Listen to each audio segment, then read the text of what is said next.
My name is Imrane Bayoussef. I'm a student engineer in the National Institute of Posts and Telecommunications. I'm a second year. I study embedded systems and digital services. I have two main responsibilities in our upcoming event, Olympiad INPT. First of all, I'm the General Secretary of the Students Association, as well as the person who's responsible for the event cell. So Olympiad INPT is a very big event, and it's a very important event for our students.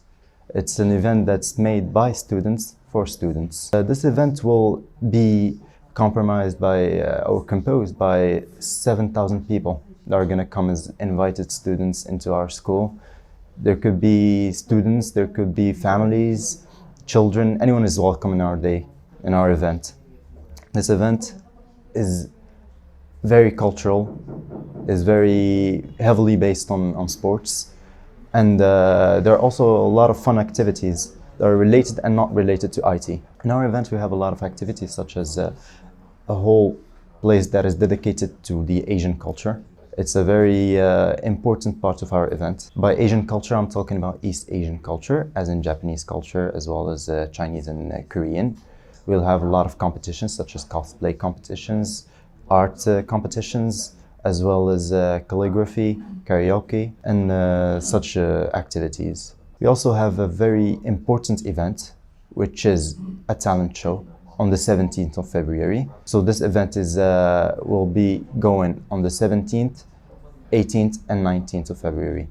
On the 17th we'll have our conference. The conference is under the theme of From Passion, Love and Discipline stems value and success. So this conference will have a lot of very important speakers and people will lead our conference. After that we'll have our big show, which is a talent show in which we have 3 to 4 judges who will judge competitors based on in the categories of dancing, singing, and musical, as in instruments, if that's what people want to do.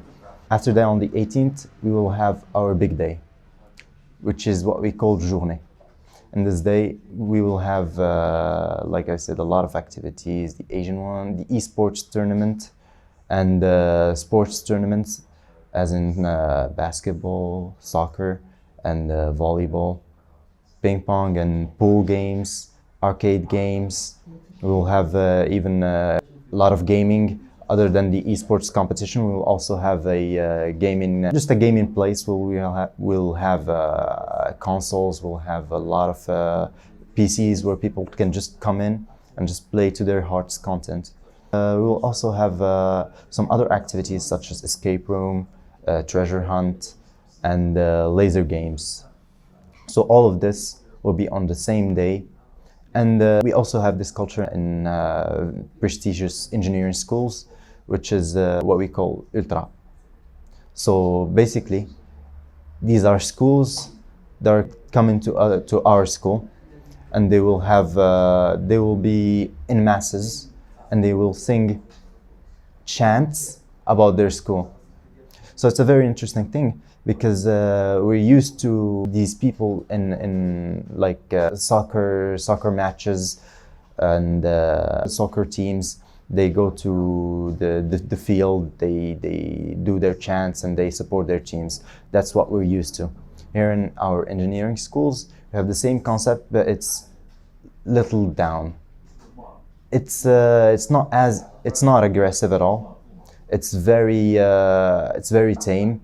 It's only about we love our school and we want to show that our school is good, that it's great, that it's the best school, and we come, we chant, and then we keep it down. Basically, it's not something that's aggressive, as people have a lot of misconceptions about this topic.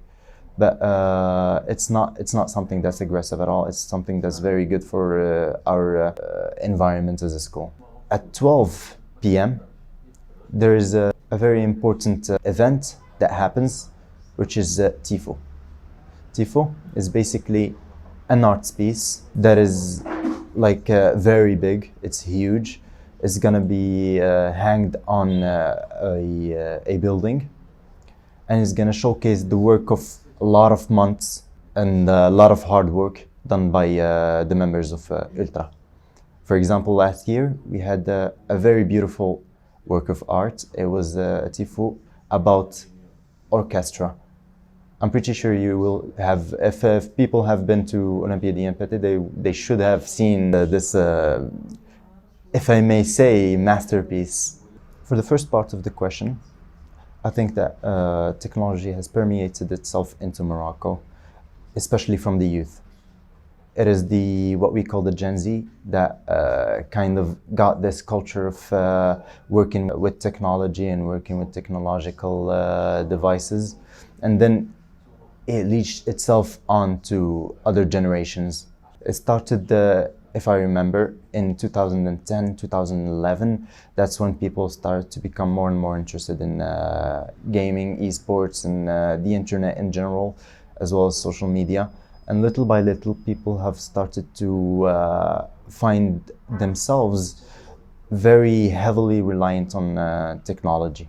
So nowadays, in this 2022 and 2023, we're hearing a lot of talk about AI, especially with the new OpenAI ChatGPT, where people are very concerned and some other people are using it to their advantage. For example, we see a lot of students that are using ChatGPT to write their essays, not here only in Morocco, but everywhere in the world. People are using ChatGPT to write their essays, to do their projects, to just write articles. There's not only ChatGPT, there's a lot of AI technologies that convert, for example, text into an image. And that's where the concern comes from. People are being concerned that a lot of jobs will disappear from here now into in the future. For example, journalists are very concerned that we will have AI that's gonna write the articles, and the artists are very concerned that we'll no longer have any jobs to do because the AI is doing all the work. But honestly, how I see it is that AI takes data. It just brings data and uses it in order to create something from the data. It doesn't create anything from naught. So this data, how do we get this data? We get it from a lot of tools, but in general, we get it from how people use the internet. So it comes from people. So everything stems from the human footprint. Also, I'd like to talk about the art that is created by AI. For example, any person who dabbles in art criticism will notice that the art that is created by the AI is very lifeless. For example, why are we so interested in Van Gogh's paintings? Why do we like the paintings of those masterpieces that made by the masters of art? For example, Raphael, Picasso, and all the other artists that are very well known as masters. We like them because not only for the technical beauty of the product, but also because there is a story behind it. I'll give an example of Francis Bacon, who was a very well-known artist and painter. The paintings that he makes are very unsettling. But why do we like them? Because there is a story behind it. When you listen to the story of the artist and you see how the experiences made him into what he is, you understand the art. When we look into AI and the images that are made by AI, we don't see these stories, and we don't have all of this that makes the art into a beautiful thing. Going back into our event, we know that technology is a very important part of our lives, especially since we're an IT school. That's why esports is also a very big part of our event. It's one of the things that we spent the most of our budget on, because we understand that esports is something that the youth in our generation are very interested in. And all over the world, people are becoming more and more interested in esports. As you can see, the tournaments of esports have very huge prize pools. For example, if you have seen a competition of esports of the game Fortnite, it had a very huge prize pool that media all over the world have started to talk about it. It had a $3 million, if I remember correctly, prize pool. So you can understand that esports is becoming very huge all over the world, and we want to be a part of it, and we want to show that our school is very mindful about these things.